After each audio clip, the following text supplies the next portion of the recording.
Hello, and welcome to the Remind podcast, where we get inside the real estate entrepreneur's mind. My name is Harrison Smith. I'm the Director of Growth with the Matea Group at Keller Williams Realty here in Maine and expanding throughout New England. And I'm joined today by Donna Galluzzo. How you doing, Donna? Hey, Harrison, I'm doing great. Thanks for having me on today. Oh, so good to have you. Thanks for joining us today. So why don't we start off with, for the folks that don't know who you are, why don't you tell us a little bit about who you are and what you're doing?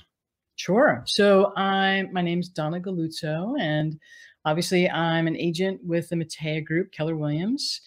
I primarily focus on buyers, and this is I think it's my end of my third year in real estate.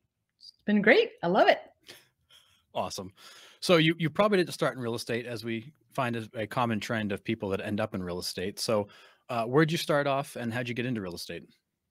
Yeah, I mean, honestly, as I talk to a lot of other realtors, I think I have found, we always hub to our like-minded group of people. Mm-hmm. I have found a lot of realtors like me who have education backgrounds, social service backgrounds. So that's my deal. I spent, gosh, almost 20 plus years working in the nonprofit / education world. And that's how I evolved from teaching and then nonprofit work and then eventually nonprofit administration. I evolved to real estate through that path, but not so uncommon among my real estate colleagues, which is interesting as well. Sure. So when you talk about nonprofits, were these charities, were these organizations? What kind of entities were they? Great question. Primarily two different ones. One of the nonprofit organizations I worked for did media arts education, and that I did for a very long time, about 16 years. And so the small school that I ran taught media arts, focusing on radio, writing, photography, video. It was really fun. That was a great career. We had gallery openings. The students went on to work in places like public TV, public radio, obviously private consulting, that kind of thing. Was really interesting. And we focused on telling stories, true stories about the state of Maine. So I learned so much about this state of Maine, which was a huge bonus. That's And fun. now, super fun, super fun. I know many obscure facts about little places. I know great places to eat all over the state, and all sorts of little interesting tidbits from every corner of Maine. So that was really instrumental in helping me with my real estate career, just in terms of the geography of this state. Sure. And then the other place that I worked was a very traditional social service nonprofit supporting people at risk and living with HIV and AIDS here in Maine. And that was just tremendous hard work. And as you can imagine, met so many different kinds of people from so many different walks of life, strong connections to our LGBTQ plus community, strong connections to our immigrant, refugee, and asylee community, which is also very interesting and also has a big connection to the way I happen to do my real estate work right now. I'm very interested in working with clients who are disenfranchised, part of minority groups, not born in the US. So again, a very helpful skill set for the way I want to conduct my real estate work. Yeah, absolutely. So from nonprofit into real estate, what most attracted you into real estate? Well, I think the biggest reason, and I say this a lot to buyer clients and sellers that I work with, I grew up in a multi-generational construction family. So I grew up around building. My grandfather was a house builder, kind of a traditional residential house builder. My dad took the company over and elevated it to commercial. And we all worked for my father. My brother and I worked in the field, in the office. I grew up literally going through high school, going from school to work. And my mom worked for the family business. We all did. And through that, I got a real understanding of curiosity about, a real love for housing and real estate. So it's always been something that was kind of near and dear to my heart. And then you go off on your own, you become, you hope, a contributing and I would say a contributing adult in our society. Yeah. And And that usually at some point gets you motivated to buy a house of your own. So just in terms of my own real estate purchases personally, I also did a lot of interesting real estate purchasing for work, student housing. That was really interesting, getting student housing here in Portland. Also signing commercial lease agreements for different places that I've run. So I got a lot of exposure to different parts of real estate. I met so many great agents, and I love it. So interesting, and it has a very deep emotional connection, a lot of familiarity to great memories for me. So I think that's a big reason why I moved in that direction. Yeah, that's great. So it wasn't like a singular moment. It was just real estate continued to be a part of your life, and it just kind of grew in the amount of your life it consumed. Yeah, absolutely. I mean, I think, anyone who's done nonprofit work, it's funny, I get a lot of good-natured kidding about the fact that I've probably done it, backwards from some people. I think you find a lot of people work in a for-profit industry and then shift to working for a nonprofit, after they've achieved their success, in air quotes, success. Yeah. But, for me, I loved working in the industries that I did. I learned a lot, but it's also exhausting. Running a nonprofit, it's exhausting, battling, to meet budget every year, battling for fundraising every year, competing, sadly, against other tremendously wonderful organizations. That's a tough thing. And for me, it was just time. I thought, "I'm ready to start another career." I joked a lot about when I went into real estate 3 years ago. Right after I went into real estate, this show popped up on TV about this older guy who becomes a police rookie. So the show's called The Rookie. He's in his 40s or something, I think. And I often joke, I was like, "I should contact that show because I'm a I'm a real estate rookie at 55, so never too old to start a new career." And that's exciting too, and that's of interest to me. I was feeling like I have a lot of work time left and just kinda hitting my stride, and I knew I have a great network. I've been in Maine a really long time. So I was curious to try my chops in a new career. Yeah, that's great. So you mentioned that your service and educational background and nonprofit experience really helped with how you kind of conduct your real estate business today. So can you explain a little bit about how your business is set up? Sure. I mean, I think for me, even though I haven't been in the business that long, I feel very fortunate. I feel like I have had good success out of the gate. I think part of that is because I have had a lot of life experience, a lot of different jobs. I think part of that is because I've been in Maine almost 30 years, so I have a really strong local network. I've lived in a lot of places in Maine. So that was awesome for me, and so I feel like right away, what I chose to do was a little different again, kind of from your typical new realtor. I chose to rely very heavily on my network. I Because of my work as an executive director, twice an executive director, that's all you do is network, right? Mhm. You're always going to, some kind of meeting, gathering, you're looking at social media. That connectivity with people is really important to me, and I chose to use my skill set there and my skill set as a networker just to basically help promote my real estate career. And I've been very fortunate, as I said, very successful. I've had great help from a lot of colleagues in the office as well.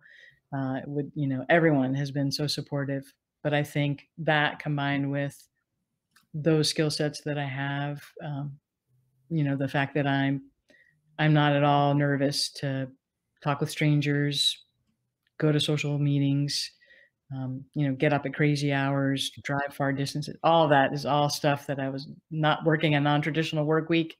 That's been my life for 25 years. So all of that was a really good fit for my career Good, and good. the way I conduct my business. Yeah. Yeah, great. So, and you've also chosen to work kind of more heavily with buyer clients versus seller clients. What's your attraction to the buyer client? I definitely have, and again, I think a couple things that comes back to my love of housing Mhm. and my curiosity about housing. I look at homes, it kind of pains me to see an empty home because I look at a home as a living, breathing thing, and when one isn't occupied, it actually really it kind of hurts my heart. So for me, it was logical because of my interest there and my love of the whole idea of building, renovating, remodeling. I really like the idea of working with buyers. It's like a puzzle.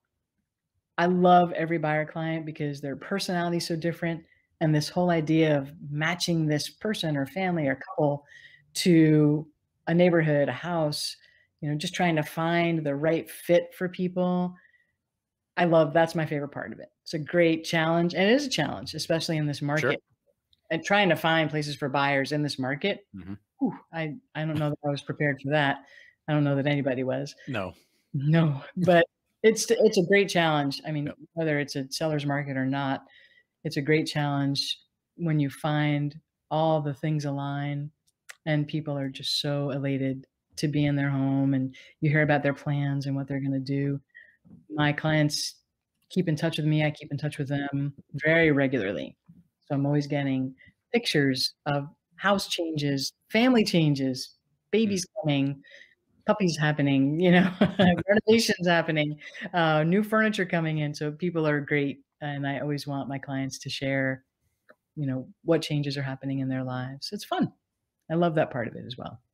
Yeah, it sounds fun. Building those relationships and then maintaining them for the long term is, you almost end up, clients turn into friends, and it becomes a lifelong thing. Totally. Absolutely. So when you look at kind of where you've come from, where you've gotten to, what would you say is, or the one key factor, the most important part of your success? That's a tough question to answer. I think one thing for me is work ethic. Hmm. I think if I had to say consistently across the board, I know I drove well over 30,000 miles in the calendar year, and I think there's a little bit of, good-natured kidding in the office that I'll kinda go anywhere Yep. for a buyer or listing. But I have a strong work ethic, and as I said, I've never worked in a job with very traditional hours. I don't like sitting behind a desk. That isn't me either. So I think, that part of me that really enjoys digging in and, figuring out the parts of the puzzle and how they fit together and make sense, and not minding putting in the time to learn or the hours to make it happen. That part has served me really well. I know a lot of buyer agents start out and I've heard a lot of advice about, "Oh, only show this is how you do it so efficiently. Only show so many, narrow the field. Don't drive yourself crazy. Don't," and I've heard a lot of that advice. I actually chose not to do it that way.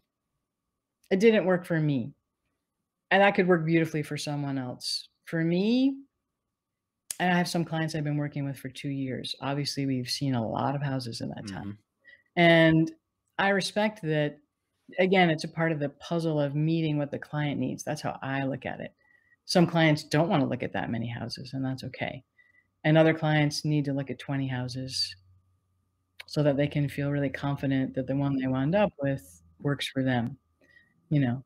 So, I have also learned along the way to tell people, even if they're a client or a client couple or family that wanna see a lot, I have also learned to say, "Okay, this is kind of exhausting looking at 4 or 5, 6 listings in a day. So, well, I've learned how to better narrow and direct people, not necessarily by economizing how often we see a home, but really trying to figure out what's most important to them when they look at a home.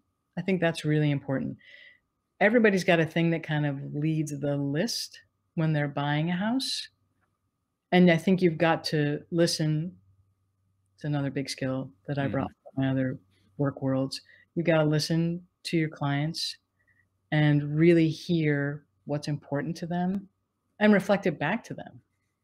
I try really hard to do that when we're on showings or recap. And, I tried just again, sort of like putting the pieces of the puzzle together and gently guiding people in a direction that I feel like is working for them.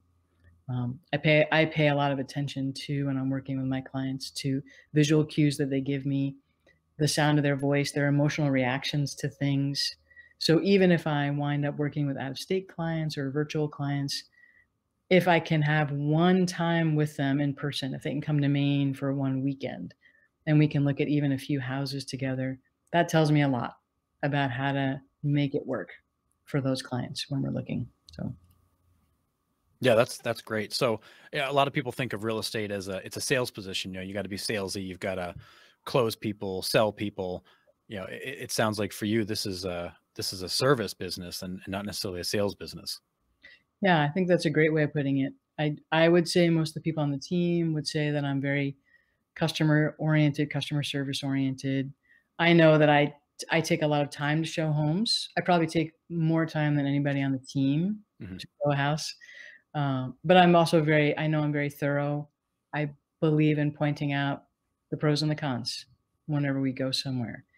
And I believe in trying that because education's been a strong part of my life. So a lot of my buyer clients especially will tell me they learned a lot through That's good. looking at homes with me. Yeah, I feel like I'm Yeah, educating people.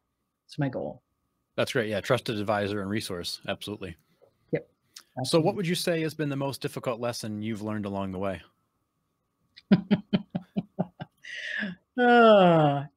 Yeah, So many, right?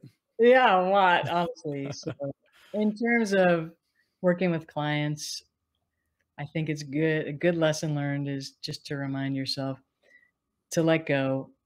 Client takes the lead, Mm, and that means that sometimes something that's of importance to you or something that you would prioritize is not what your client would prioritize. So, let go of your expectations. That's a hard one. mm, for sure. Yeah, we are all challenged in that, all of us, and you never know what's gonna happen in transaction. So, you've just it's a tough lesson to learn, just you wanna prepare yourself and your clients, but also, you don't know how it's gonna roll. So, you just gotta try to be really calm and not it's great to guide the process, but Mm, you can't bully the process into doing what you want it to do. It's gonna be what it'll be. yep. Yeah. Yeah, that's a great way to put it. Yeah. That's Absolutely. yeah. All right. So, what would you say is the one piece of advice that you wish you had known when you got started? I think just personally, professionally, I I think you don't I wish people had or I could have if I had known, I guess I would have asked more just about managing it's tough to manage your schedule and Oh yeah. and your finances, right? Hmm. So, a lot of people said to me, "Be beware of this, be thoughtful of that," especially around managing finances piece. But, I think it's hard to grasp how little you know about that and how what a jolting thing it is when Hmm. it's finally there. So that's a big one, I think. That was a big one for me. I wish I had been a little more prepared for the it's kind of like a you know, volatility of earning money. It's just like when it's flowing, it's flowing. When it's not, it's not. And, um, and so you have to be careful, right? Not to get Yep. ahead of yourself. So, Yeah. Absolutely. yeah, that's a big one. So that's a big like a personal, professional piece. I think, what I've really started to understand after several years, for me at least, working with buyers, I I'm at the point where I think next year I'm gonna try to approach my buyer process, buyer education with clients differently. I think I now have a really good grasp of things that need to be repeated again Mm, and again and again, things that you can tell clients, but they don't really grasp or hear because let's face it, buying a house is so overwhelming. that's a lot. Hugely overwhelming, and I Yep. think there's a lot that you can say it 10 times, and so, respecting that people learn differently and they digest information differently, I think I'm gonna try to go about the buyer process, that educational process, a little bit differently next year because I'm starting to grasp after several years and lots of transactions what people gloss over that they shouldn't gloss over. So Hmm. that's another big lesson, I think.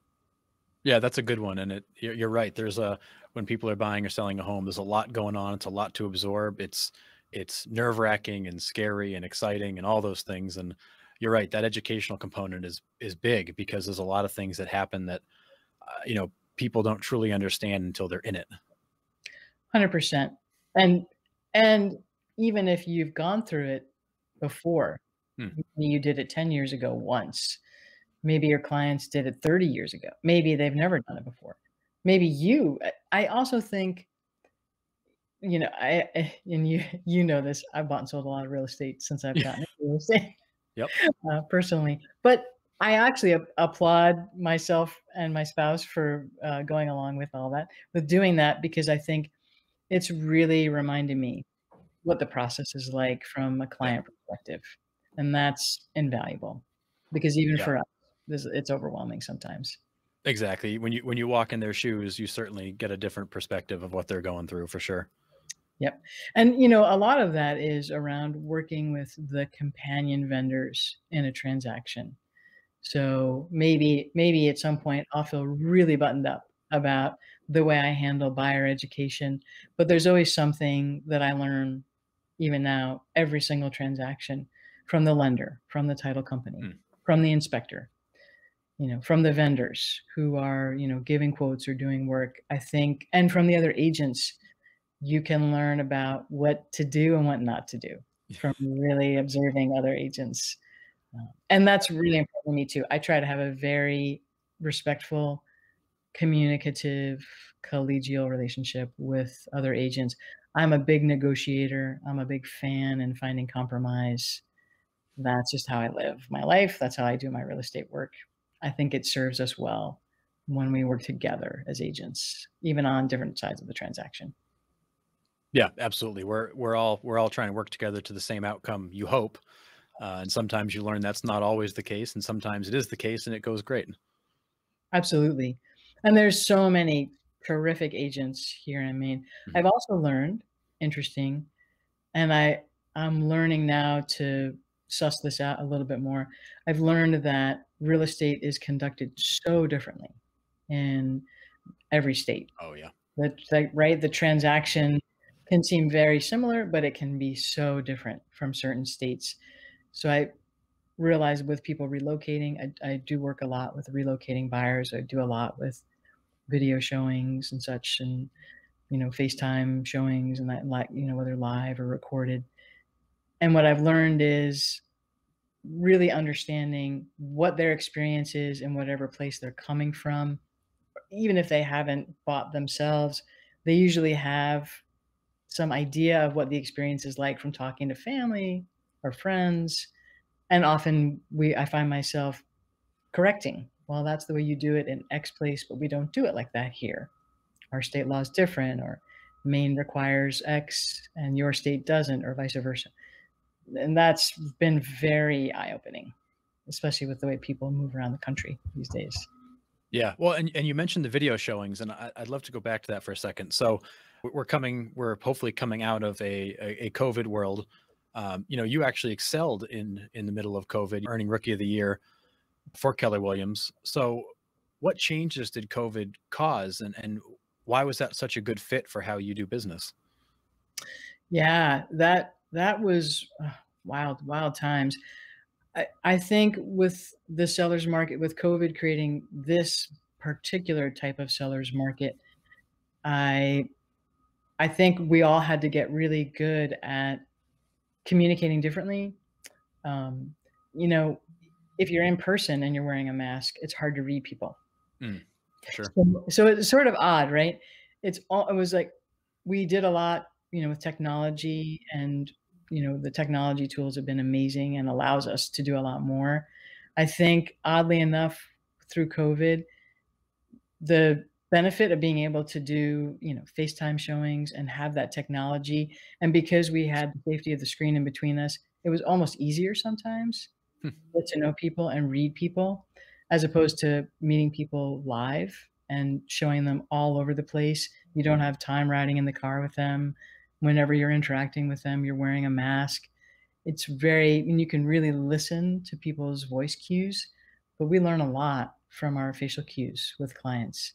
And when you lose, 50% of that facial cue, it's huge. It is. Huge. Yeah. So that was big, and then COVID created such a fast pace of transaction, and I think what the one lesson that really think I learned with COVID was because of the seller's market it created, because of the pace of transaction, and because of how deep the competition was for most offers, I learned that obviously not everybody has enough cash to be competitive. So it really hammered the idea that terms mean a lot when you're writing a contract. And I think I got really good at massaging and tweaking terms to make my buyers competitive when they didn't have as much cash as other buyers to plunk down to cover appraisal shortfalls or that kind of thing. And I even heard from other agents that people really appreciated the way I structured my offers, that they were very clear, that they were creative, that I've had more than one agent say to me, "You should teach a class on how to write an offer." So, it's nice to hear from your colleagues, right? That Absolutely. that they appreciate that. So those were some big lessons that came out of COVID for me that I will definitely carry through. Yeah, that's great. And that's really good feedback at really how the market shifted and where the teamwork and communication piece became so important. But also sometimes it's not about the price. It's about the terms of the contract and how you work together. So I think that's hugely valuable, now and also into the future for sure. Absolutely. I mean, even as the COVID stuff ebbs and flows, the idea that we're going to be existing in some iteration of this market because inventory is so low and will continue to be low for quite some time, that's gonna keep the competition around. And, Yep. so that's a big one. And then also other things that I always made sure to do, you know, because interest rates have become I think the way this market happened to evolve, it it became very clear that if you weren't that aware of it before, I think buyers are more aware of interest rates than ever before. Mm, I think we got to say to buyers, "So here's why you can buy so much more house with these interest rates." And that even when the market corrects at some point, because it will, with interest rates going up, because they will, this is what this will look like potentially in 5 years or 10 years. So I think that was another giant lesson learned for people and agents. Just yeah. really thinking, how really does the interest rate affect my payment, my monthly payment when you come right down to it for a buyer? Yeah, absolutely. It can be a significant changer to that equation. But what to your point, what we learned a lot too is that it's really less about the price and more about that monthly payment. And even as prices escalated and people panicked that houses were getting too expensive, they actually remained almost as affordable as ever through it because of those rates. Absolutely. And I think, on the selling side, I think something that I found myself saying a lot, to buyers just to give them some perspective, but also to clients who are listing, I think there's this old concept that cash is king, Hmm. and that wasn't exactly true, meaning you didn't have to buy the house in all cash. What really mattered and what really matters these last couple of years is how you use your cash as a buyer, and then what is the seller getting at the end of the transaction? So there's a creative way to use cash without making an all cash purchase that basically can give the seller the benefit at the end of it all of what feels like an all cash purchase with a lot of assurances and security and, again, coming down to terms. So I think that was a huge lesson for both listings and working with buyer clients. That is so true. Well, this has been awesome, Donna, to chat about you and your real estate business. For people that want to get in touch with you to learn more about you or talk real estate or hear about the real estate market here in Maine, what's the best way to reach you? Yeah, I appreciate that. Certainly, email is always great.